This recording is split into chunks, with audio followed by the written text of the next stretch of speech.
문주란 꽃이 필 때 두 번째 이야기. 승기의 소원. 너는 이 할미가 좋으냐? 옛날 이야기가 좋으냐?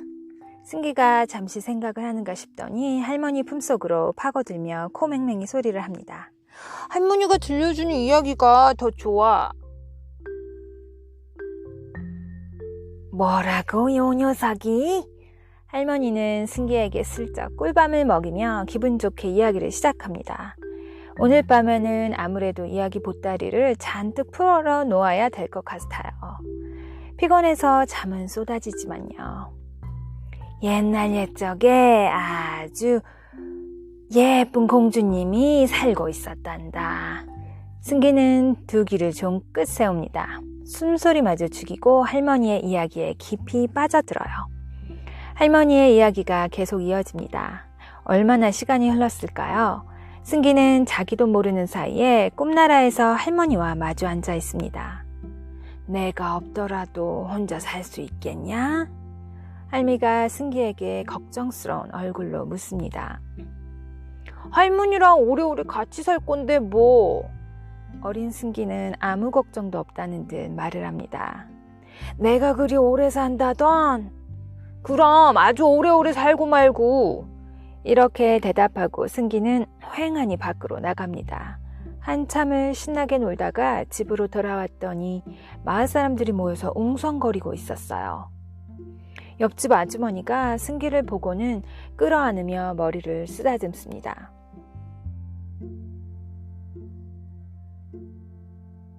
아휴, 할머니가 가셨으니 이제 승기는 어쩌니? 승기는 가슴이 철렁 내려앉았어요. 덜컥 겁이 납니다. 도저히 믿어지지가 않았어요. 할머니가 절대로 승기만 혼자 남겨놓고 멀리 떠날 리 없습니다. 아니야, 아니야. 승기는 바로 코앞에 있는 집으로 들어가려고 하지만 어찌된 일인지 한 발자국도 걸음을 옮길 수가 없었어요. 승기는 두 팔로 허공을 휘저으며 크게 외칩니다. 할머니.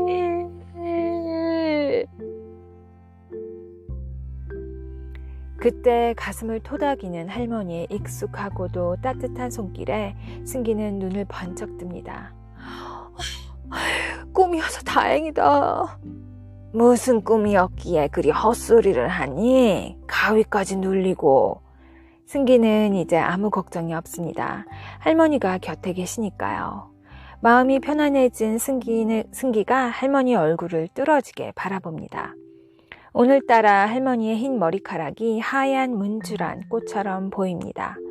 문주란은 오래 살아서 만년초라고도 불린다는데 우리 할머니도 문주란처럼 오래오래 살게 해달라고 승기는 별님에게도 빌고 달님에게도 빕니다. 승기가 초등학교에 들어가는 특별한 봄이 돌아왔어요. 승기는 할머니 손을 잡고 고승기라고 적힌 이름표와 하얀 손수건을 가슴에 달고 학교로 향합니다. 설레는 마음으로 종종 걸음치며 열심히 걸어가고 있었어요. 승기네 집에서 걸어서 30분쯤 떨어진 곳에 있는 초등학교는 교실이 하나뿐인 아주 작은 학교였어요. 입학하는 1학년은 승기와 다른 마을 아이 1명까지 모두 2명, 2학년 1명, 3학년 1명, 4학년 2명, 그리고 6학년 1명. 전교생이라야 고작 7명이 다입니다. 물론 선생님도 한 분뿐입니다. 모두 한 교실에서 같은 선생님께 배웁니다. 그래서 모두 한 가족처럼 지내죠. 승기는 아침마다 학교에 가는 게 즐거웠어요. 선생님도 좋고 바로 옆자리에 친구와 누나들, 형들도 좋았어요. 학교 운동장 둘레에서 서 있는 팽나무도 아주 좋아합니다. 팽나무 열매와 대나무를 가지고 만든 팽총으로 형들을 쫓아다니며 총싸움을 할 때면 신이 났어요.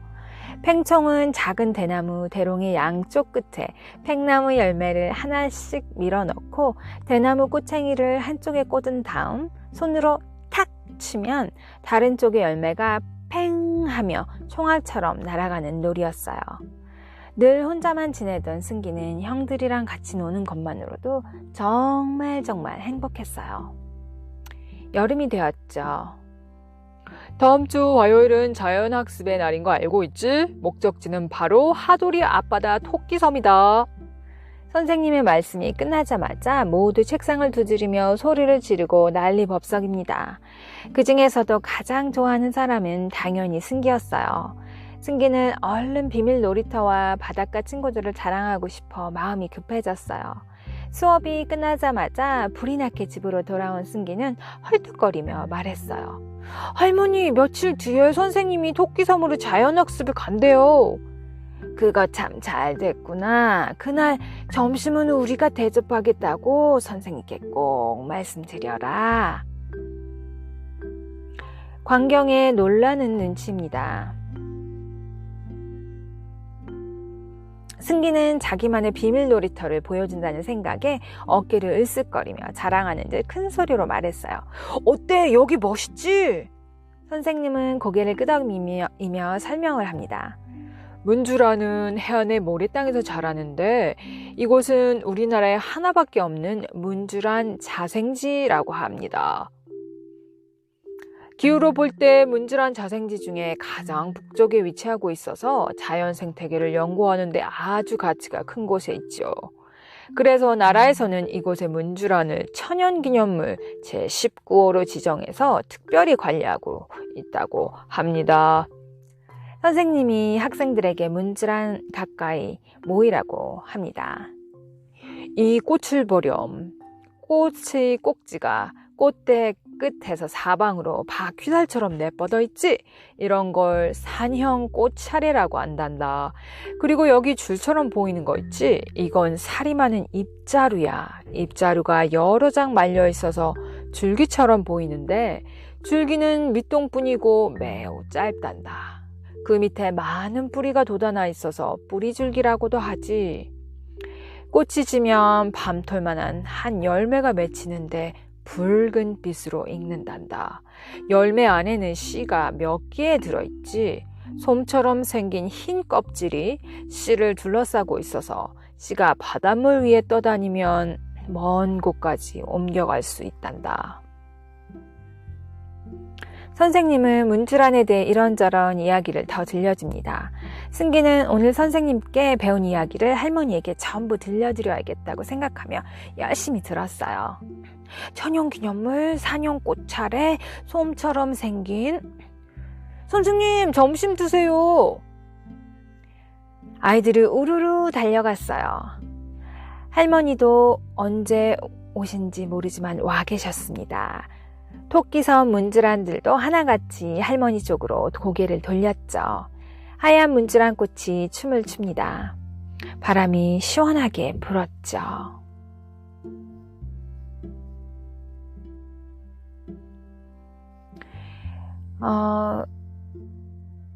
문주란 꽃이 필 때 두 번째 이야기. 다행히도 마지막 결과가 이야기가 슬픈 비극으로 끝나지 않아서 다행이었다고 생각이 들었어요. 할머니가 돌아가셨다는 그 장면에서 그게 너무 슬퍼질까봐 가슴이 철렁했거든요. 근데 그게 승기의 꿈이었어요. 다행이지 않습니까? 그리고 마지막은 아이들의 언제나 신나는 소풍이죠. 학교 소풍 이야기를 끝으로 아름다운 바닷가 토끼섬의 섬과 문주란 꽃이 이렇게 뒤로 나지막히 피어있는 모습을 끝으로 이야기는 아름답게 끝을 맺었는데요. 이렇게 문주란이 꽃이 피어있는 토끼섬으로 수학여행이나 소풍을 간다면 정말 좋겠죠? 네, 저 한번 가고 싶네요. 여기서 제가 짧게 제주도에 대해서 간략하게 좀 말씀을 드리고 싶어요. 제주도는 우리나라 가장 남쪽에 위치하고 있는 따뜻하고 사방이 바다로 둘러싸여 있어 비가 많이 내리는 섬입니다. 그러나 육지와 멀리 떨어져 있는 섬이다 보니 말이나 생활 풍습이 아주 독특하다고 해요. 돌, 바람, 여자가 많다고 해서 삼다도라고도 합니다. 한국에 삼다수라는 생수 있잖아요. 그 제품이 굉장히 유명하죠. 삼다도가 삼다수. 그래서 그 물수자를 쓰는 삼다수 생수가 여기서 비롯된 것이라고 합니다. 또한 제주도는 2011년 5월 유네스코의 세계 지질공원으로 등재됨으로써 세계적으로 유일하게 유네스코 UN 교육과학문화기구가 주관하는 3대 유산에 모두 등재되어 3관왕을 달성했다고 해요. 2002년에는 생물권 보전지역, 2007년에는 세계자연유산, 그리고 2011년 5월 세계지질공원으로 인증된 것입니다. 이를 계기로 제주도는 국제관광지로 더욱 발전해 나가기 위해 제주특별자치도로 이름을 바꾸고 세계적으로 홍보활동을 펼치고 있다고 하네요. 제주도는 화산활동에 의해서 만들어진 섬으로 한가운데에 한라산이 높이 솟아 있고요. 그 꼭대기에 백록담이라는 호수가 있어요. 기온이 따뜻한 편인 제주도지만 한라산에서는 고도가 높아질수록 기온이 낮아지기 때문에 다양한 식물종들이 나타난다고 하네요. 난대성 식물, 해안지대에는 난대성 식물, 그리고 초지, 목장에는 초지가, 활엽수림은 온대림, 그리고 침엽수림은 냉대림에서 키가 작은 관목림도 있고요.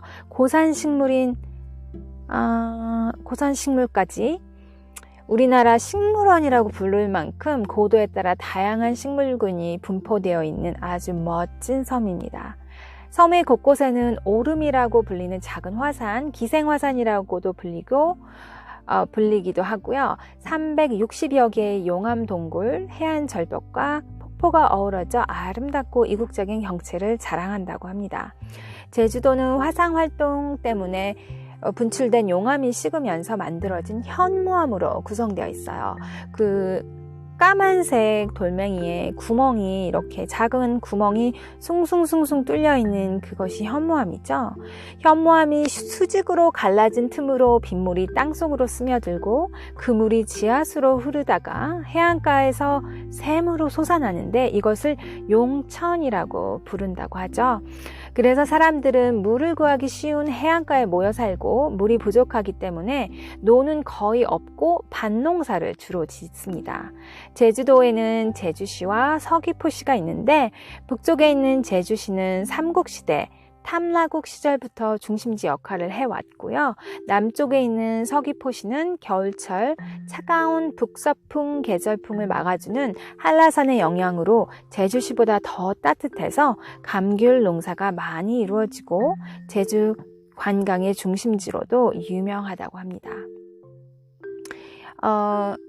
아주 간략하지만 전체적으로 제주라는 곳에 대해서 함축하고 있었어요. 저는 이 여러 가지 다양한 식물종이 고도 높이에 따라서 식물군이 분포한다는 게 너무나 인상적이고 흥미로웠고요. 한번 꼭 보고 싶어요. 남쪽부터 북쪽 지대 그리고 한라산 높이까지 올라가면 어떤 식물들 종류가 있고 꽃이 자라나고 어떠한 나무 종류들이 있는지 굉장히 흥미롭지 않은 흥미로운 섬이라고 할 수 있어요. 그래서 관광지로도 유명하고요. 1년 내내 언제나 사랑받는 제주도가 아닌가 싶습니다.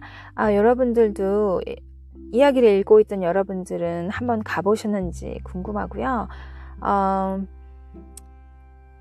머지않은 미래에 제주도를 방문하는 계획을 가져보면 아주 좋을 것 같죠?